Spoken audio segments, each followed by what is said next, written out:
Il n'y a que deux catégories de personnes dans le monde, les perdus et les sauvés. Peu importe leur appartenance religieuse et leur zèle pour leur religion. Il n'y a de salut en aucune religion. Toutes les religions humaines sont comme les feuilles de figuier dont se revêtirent Adam et Ève pour couvrir leur nudité quand ils péchèrent en désobéissant au commandement de Dieu. Ils furent perdus et toutes les générations qui se sont succédées ont hérité d'une nature humaine déchue et en conséquence sont également des hommes et des femmes perdus. Toutes les âmes perdues sont des enfants du diable et toutes les âmes sauvées sont des enfants de Dieu par l'expérience d'une nouvelle naissance spirituelle. Chère auditrice, chers auditeurs, soyez honnêtes devant Dieu. À quelle catégorie appartenez-vous? Les perdus ou les sauvés? Êtes-vous un enfant du diable ou un enfant de Dieu? 1 Jean 3,10. Peut-être n'aimez-vous pas ce genre de questions directes et personne ne vous a jamais posé une telle question auparavant. Même votre pasteur, votre prédicateur ne vous a pas posé cette question. Il est peut-être même possible que lui-même ne soit pas sauvé. S'il en est ainsi, il est certain qu'il ne vous posera jamais une telle question. Du reste, s'il va en enfer, ce n'est certainement pas une raison pour que vous y alliez aussi, n'est-ce pas? Peut-être pensez-vous que vous n'irez jamais dans un lieu si affreux, parce que vous ne croyez pas être une personne mauvaise. Vous allez régulièrement à l'église, vous lisez votre Bible très régulièrement, vous prenez une part active dans les services de l'église, vous allez aussi à l'école du dimanche et vous prenez part à la Sainte Seine, vous avez régulièrement les cultes de famille et votre temps de communion personnelle avec Dieu. Vous donnez l'aumône aux pauvres et vous faites de votre mieux. Savez-vous ce que Dieu pense de toutes ces activités? Nous sommes tous comme des impurs et toute notre justice est comme un vêtement souillé. Ésaïe 64,5. Toutes vos pratiques religieuses sont comme un vêtement souillé devant un Dieu saint qui ne peut pas regarder le mal. Tes yeux sont trop purs pour voir le mal, et tu ne peux pas regarder l'iniquité. Habakkuk 1,13. Alors, quelle est l'espérance d'un homme qui est né dans le péché?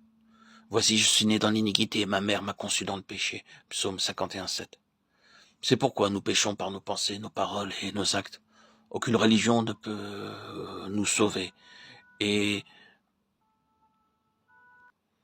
cher auditeur, chère auditrice, si vous faites confiance à votre religion pour vous sauver, vous êtes perdu pour l'éternité. Oui, vous êtes perdu.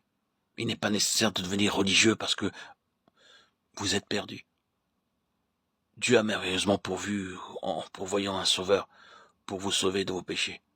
Mais au lieu d'accepter le sauveur, vous travaillez dur à votre religion pour essayer de vous sauver vous-même.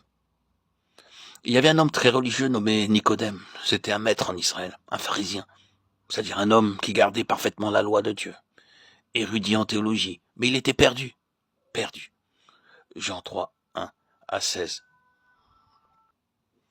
L'apôtre Paul aussi était un homme très religieux, mais perdu. Philippiens 3, 4, 9. Et il dit, c'est une parole certaine et entièrement digne d'être reçue que Jésus-Christ est venu dans le monde pour sauver les pécheurs, dont je suis le premier.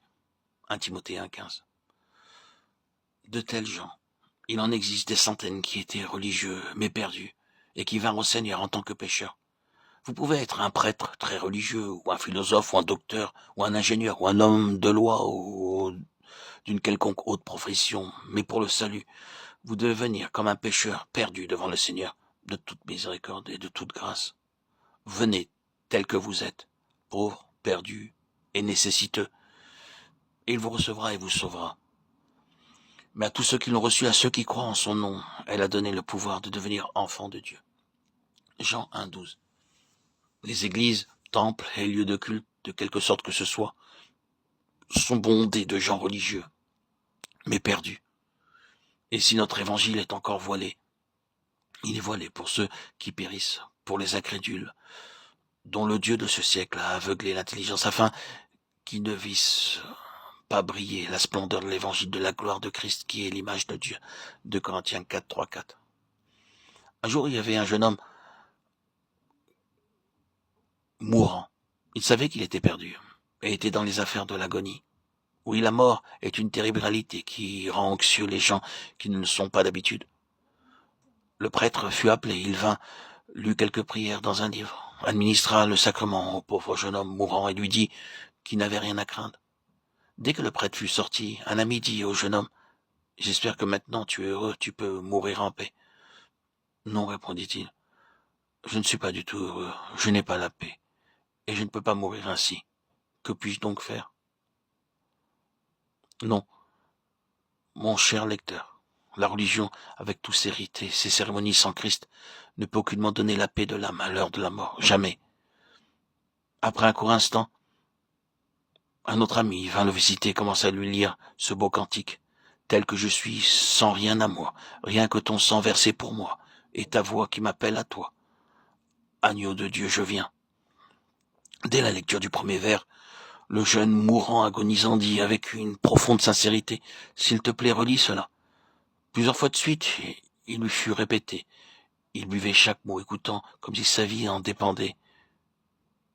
Quand tout le passage fut lu, il dit, « C'est fait, je peux maintenant mourir en paix. » Ce jeune homme, séance tenante, vint au Seigneur Jésus tel qu'il était, sans se justifier, sans une once de bonnes choses à présenter. Il vint avec son besoin profond et le Seigneur le sauva. Chers auditeurs, chères auditrices, vous devez aussi venir avec une telle disposition de cœur, et il vous sauvera. Le Seigneur Jésus vous invite aussi à venir à lui. Il dit, venez à moi, non pas venez à l'église ou au temple ou soyez religieux et priez, venez à moi.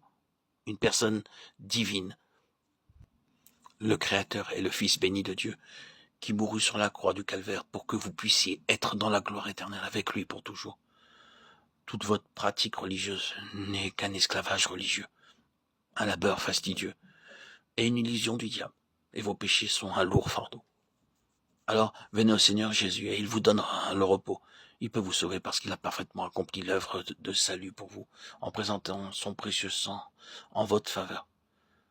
Ces dernières paroles sur la croix furent, tout est accompli. Oui, la question du péché est résolue, et le Seigneur Jésus est ressuscité et est monté au ciel dans la gloire, preuve que tout est accompli. Aussi, venez à lui tel que vous êtes, et où que vous soyez, et qui que vous soyez, entendez seulement sa voix et obéissez-lui. Prenez garde d'être attaché à votre religion sans Christ, car vous serez perdu pour l'éternité. Le Fils de l'homme est venu chercher et sauver ceux qui étaient perdus. Luc 19:10. Reconnaissez que vous êtes pécheur, confessez-vous au Seigneur, agenouillez-vous devant lui. Lui seul peut vous pardonner vos péchés. Mettez de côté toute votre religion, tous vos rites et vos cultes. Dès aujourd'hui, j'accepte le Seigneur, j'accueille le Seigneur dans ma vie et je reconnais que je suis pécheur devant lui.